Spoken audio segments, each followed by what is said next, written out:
Just when we thought Danielle Smith couldn't get any better, she comes out and delivers a 1-2 punch to those who wish to mess with our elections. Let's get into it.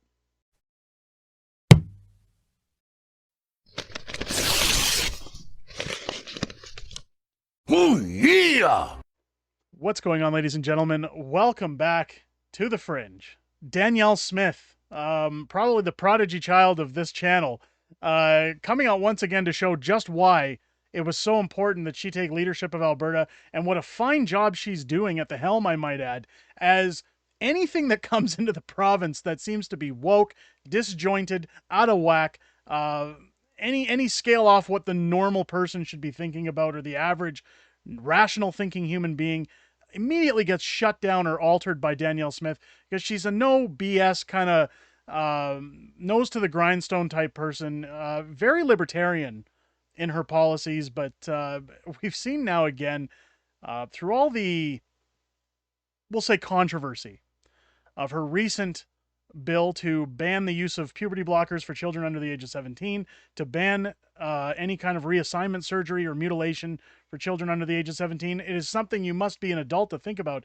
She's come under a lot of controversy, especially since her sit down with Tucker Carlson, where a lot of people felt that, oh, Tucker influenced her into MAGA style politics. Now, of course, we've seen that word thrown around a lot, and we've seen the government, especially the federal government, using that word in their attacks, or any kind of American politicized attack, in terms of how they do their politics, how dirty they are with their politics. When it comes to talking about Danielle Smith, we've even seen tweets going out associating her with Vladimir Putin now, because Tucker Carlson sat down with him 2 weeks later. But Danielle Smith delivering another blow to these controlling, WEF-agended politicians.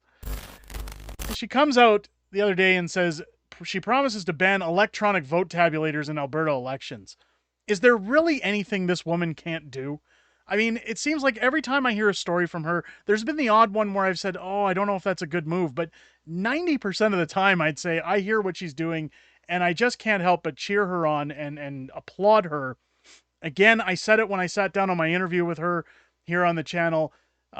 If you haven't checked out that interview, I would highly recommend going back in our timeline, checking that out. It was a great interview, and I stated in that interview that I felt my vote has never meant more than it did when I placed it for this woman who is making Alberta great again for sure. But let's get into the article here from True North. Alberta Premier Danielle Smith has promised to stop using tabulators in Alberta elections. Smith's base has long called for more election transparency and decreed the use of electronics in the ballot counting process, believing tabulators increase the potential for tampering with results. The Premier promised to rid provincial elections of tabulators while speaking to the UCP fundraiser in Bonnyville on January 26th.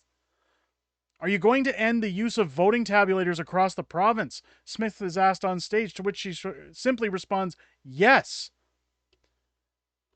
Then, of course, a video exchange has been viewed by True North.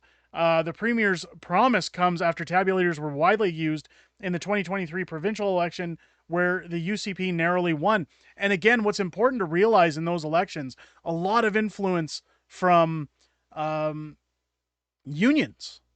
Now, Rachel Notley, directly married to one of the heads of QP, one of the health unions in Alberta, one of the major health unions and labor unions in Alberta. Of course, we've seen on our early video, or our videos talking about failed woke mayor Jody Gondek, and boy, do I have a good one coming up for you later this week, where she is outright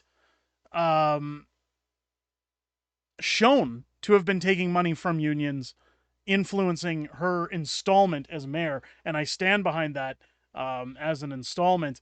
But here we go. As part of Alberta's or Elections Alberta Vote Anywhere service, electors could show up to any voting place and receive a ballot for their riding. Electors would fill out their paper ballot and slip it into a tabulator. The tabulators counted the votes and printed a form which resulted for each riding on election day. Voting results were delayed for hours on election night. Elections Alberta said the delay was caused due to the time it took to manually enter results the tabulators printed. We did not use any electric data transfer from the tabulators, as the tabulators used for advanced voting were never connected to a network at any time, the agency told True North in June. As a result, it was a manual process to verify and enter these results. which begs to question, when you hear about fraudulent elections and when you hear about claims in the US, especially in states like Georgia and Nevada, where they said, the numbers just don't add up. We've seen in Philadelphia people bringing boxes of fake tabulations out from under the table, and Democrats saying, oh, that doesn't matter. It's just a small number and those people will be dealt with.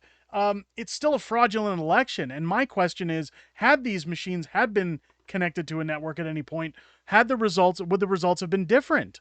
Would we have seen Rachel Notley forming government in Alberta? Would we have seen tomfoolery? I'm willing to bet the answer is a solid yes. Elections Alberta said tabulators are an essential part to how it delivers the vote, and without them, it would need to sort hundreds of thousands of ballots into electoral divisions before counting. Elections Canada does not use any electronic voting or counting tools in federal elections, with ballots marked by pencil and counted by hand, the way I think it should be.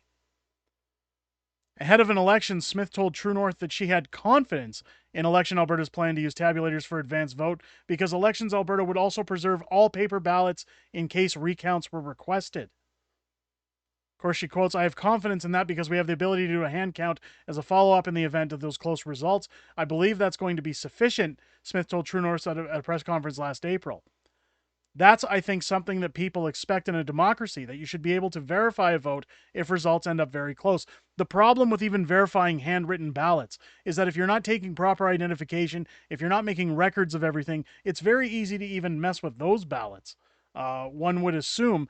But again, a breath of fresh air coming from Danielle Smith's camp saying that they're getting rid of these machines, that they're not welcome in Alberta.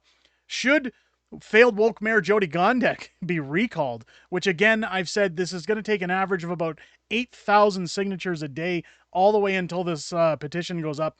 It's a very high hill to climb. Not saying it's out of the realm of impossibility, but I question if something could be done before that recall goes into place to ensure that there are no electronic machines being used or any kind of shenanigans, we'll say, when it comes time to put a new mayor in the mayor's chair of Calgary. Hopefully yours truly will be ready to run in that race, depending on the outcome of this this recall and when they set a date for a by-election. But let me know your comments down below if you think this is a good thing. Should other provinces follow suit? Should the rest of Canada follow suit? I know they said federally it's not used, but we could see, again, a lot of influence be altered when it comes to elections in other provinces, whether it's municipally, provincially. Let me know your comments down below if it's your first time here. I hope this video has earned your subscription. Make sure as you're hitting that button, you're also clicking the bell for notification and joining us here live Friday night at 6 p.m. on the channel for Friday Night Fringe, where we're going to go over everything that happened this week